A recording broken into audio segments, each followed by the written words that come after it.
आरंभ में हम एक सुंदर संसार में रहते हैं।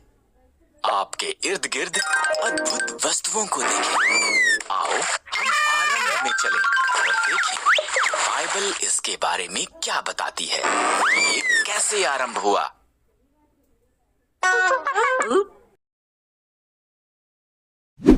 परमेश्वर ने आकाश और पृथ्वी को बनाया। परमेश्वर ने अंधेरे को एक तरफ किया और कहा उजियाला हो। उसने उजियाले को दिन कहा और उसने अंधेरे को रात कहा। पहला दिन हो गया। तब परमेश्वर ने ऊपर के पानी को नीचे के पानी से अलग करने के लिए एक अंतर बनाया। उसने उस अंतर को आकाश। परमेश्वर ने पानी को एक स्थान पर इकट्ठा किया और सूखी भूमि दिखाई दी। उसने सूखी भूमि को पृथ्वी कहा और इकट्ठे हुए पानी को समंदर कहा।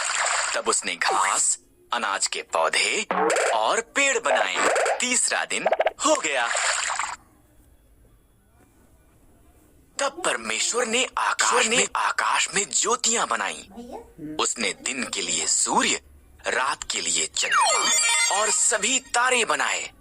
चौथा दिन हो गया।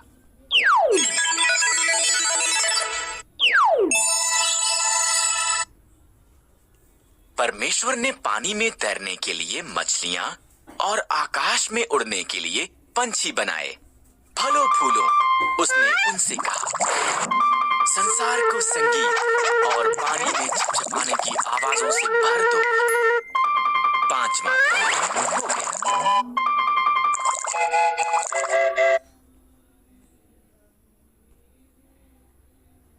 इसके बाद परमेश्वर ने जानवर बनाए।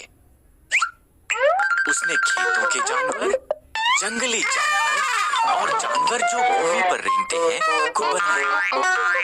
अभी केवल एक और चीज बनानी है। परमेश्वर ने कहा सब चीजों से विशेष अभी केवल एक और चीज बनानी है।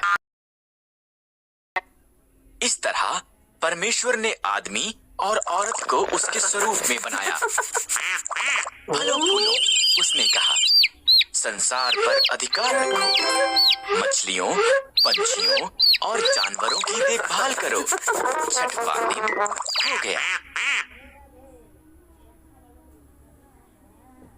तब परमेश्वर